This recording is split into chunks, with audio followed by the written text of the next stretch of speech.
दोस्तों, श्री कृष्ण की ना जाने कितनी गोपियाँ हैं। हर ग्रंथ, हर पुराण में इनका कुछ अलग स्थान है। कहीं इन्हें 108 कहा जाता है, कहीं इन्हें केवल 8 कहा जाता है। कुछ जगह इन्हें 16,000 कहा गया है, तो कुछ जगह इन्हें 1 करोड़ से लेकर 16 करोड़ तक भी कहा है।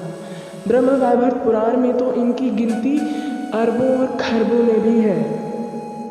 पर एक चीज़ जो हर ग्रंथ में लिखी है वो ये है कि इनका प्रेम सबसे शुद्ध और सबसे अलग है। दोस्तों, हमें श्री कृष्ण की सबसे प्रमुख 8 गोपियों के बारे में बताया गया है। आप में से कई लोग कह रहे होंगे कि ये शायद अष्ट सखियाँ हैं, तो मैं आपको बता दूं कि अष्ट सखियाँ और अष्ट गोपियों में अंतर है।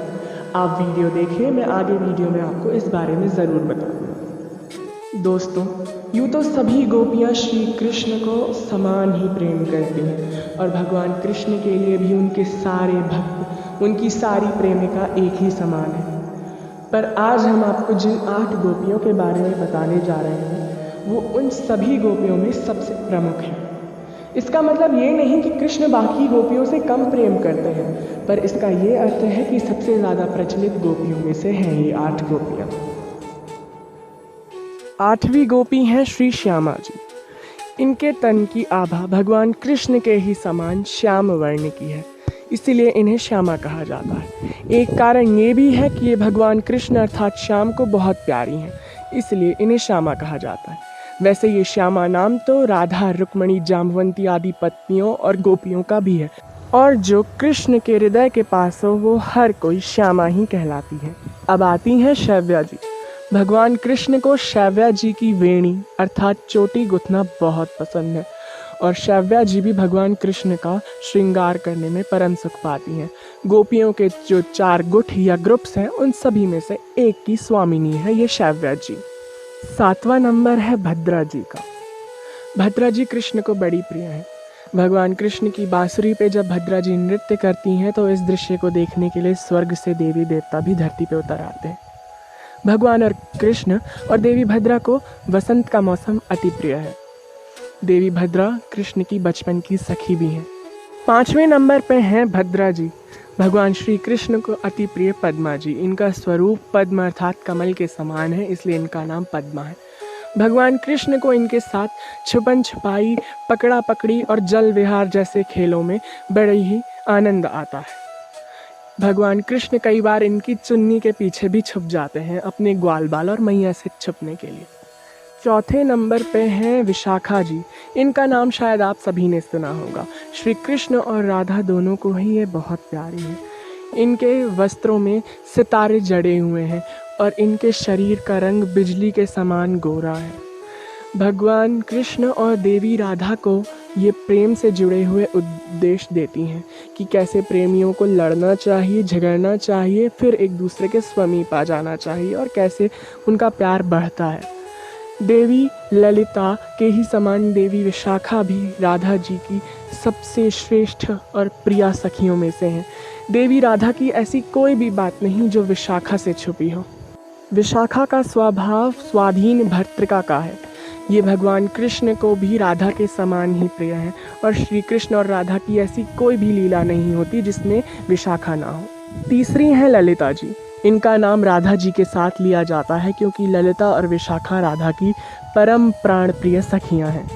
श्री कृष्ण से विवादों में सबसे आगे रहती हैं ललिता जी। भले ही श्री कृष्ण की कोई गलती ना हो, पर फिर भी वो केवल राधा का ही पक्ष लेती हैं। ये श्री राधा की परम प्रिया सखी हैं। भगवान कृष्ण और राधा की गोपनीय से गोपनीय लीला में भी ललिता उपस्थित रहती हैं। ललिता को उद्यापन की अधिष्ठात्री देवी कहा गया है, इसलिए श्री राधा और कृष्ण की हर लीला का उद्गम ललिता से ही होता है। ललिता सभी गोपियों की गुरु स्वरूपा हैं और श्री कृष्ण के पसंद के मोरपंख के वर्ण वाले वस्त्र ये पहनती हैं। भगवान श्री कृष्ण की सेवा करने से ये ललित अर्थात प्रसन्न हो गई हैं, इसलिए इन्हें ललिता कहा जाता है और इनके प्रेम से ललित होकर कृष्ण ललित बिहारी हो जाते हैं। श्री राधा की ही तरह इनकी महिमा भी इतनी अपार है कि इनके लिए भी एक अष्टक लिखा गया है जिसे ललिताष्टक कहा जाता है। इनके भाव को खंडन भाव कहा गया है और ये श्री कृष्ण को बड़ी ही प्रिय है। वीडियो को शुरू करते समय मैंने आपको बताया था कि अष्ट सखियों और अष्ट गोपियों में अंतर है। हालांकि ललिता और विशाखा अष्ट सखियों और अष्ट गोपियों दोनों ही रूप में पूजी जाती हैं, लेकिन अष्ट गोपियों में कुछ ऐसी भी गोपियां हैं जो राधा की प्रतिद्वंदी हैं। हाँ, भले ही वो राधा की प्रतिद्वंदी हो, पर हर किसी का यही लक्ष्य होता है कि कृष्ण और राधा को कैसे मिलाया जाए। वो अपने प्रेम से कोसों ऊपर रखती हैं राधा और कृष्ण के प्रेम को। श्री राधा की अष्ट सखियों की महिमा इतनी ज़्यादा है कि उनके लिए मुझे पूरा नया वीडियो बनाना पड़ेगा और मैं ज़रूर उनकी कहानियों को भी आपके सामने लाने की कोशिश करूँगा। पर अभी मैं जो आपको बताने की कोशिश कर रहा हूँ वो ये है कि अष्ट गोपियाँ और अष्ट सखियाँ अलग अलग हैं। अब इस संख्या में आगे बढ़ते हैं। दूसरे नंबर पे आती हैं चंद्रावली। जी हाँ, आपने इस नाम को राधा कृष्ण सीरियल में ज़रूर सुना होगा। हालांकि राधा कृष्ण सीरियल में इनके कैरेक्टर को थोड़ा अलग तरीके से दिखाया गया है, पर जहाँ भी चंद्रावली का नाम आता है ये ज़रूर कहा जाता है कि कृष्ण के प्रेम के लिए राधा की सबसे बड़ी प्रतिद्वंदी थी ये चंद्रावली। लेकिन राधा और कृष्ण की जोड़ी ही इनके लिए सर्वश्रेष्ठ है। इनके हाथों के नाखून चंद्रमा के समान होने के कारण इन्हें चंद्रावली कहा जाता है। कुछ लोगों की मान्यता ये भी है कि कृष्ण की बांसुरी का नाम चंद्रावली था और गोलोक में उसी बांसुरी के सुंदर स्वरों सी सुंदर एक गोपी उत्पन्न हुई थी जिसका नाम चंद्रावली था। श्री राधा के चाचा चंद्रभानु या चंद्रभान की बेटी थी ये। दोस्तों, पहले नंबर के बारे में तो हम सभी जानते हैं, श्री राधा रानी भगवान कृष्ण की परम प्रिया, भगवान कृष्ण की आत्मा राधा रानी।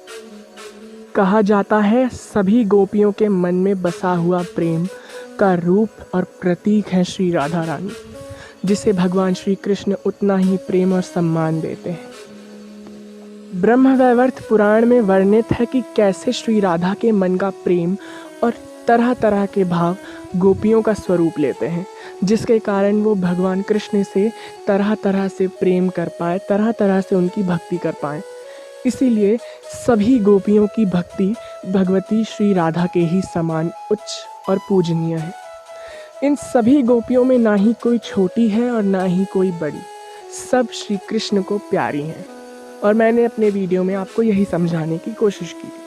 श्री राधा के बारे में तो सारा संसार जानता है, पर आपको इनके बारे में कुछ और बातें जाननी है तो मैंने श्री राधा के 7 इंटरेस्टिंग फैक्ट्स के ऊपर पहले ही एक वीडियो बनाया हुआ है। उसे आप डिस्क्रिप्शन बॉक्स में जाके लिंक के थ्रू ज़रूर देखिएगा। साथ ही साथ मुझे मेरी इंस्टाग्राम आईडी दिव्यांश झा 86 पे फॉलो करना ना भूलें।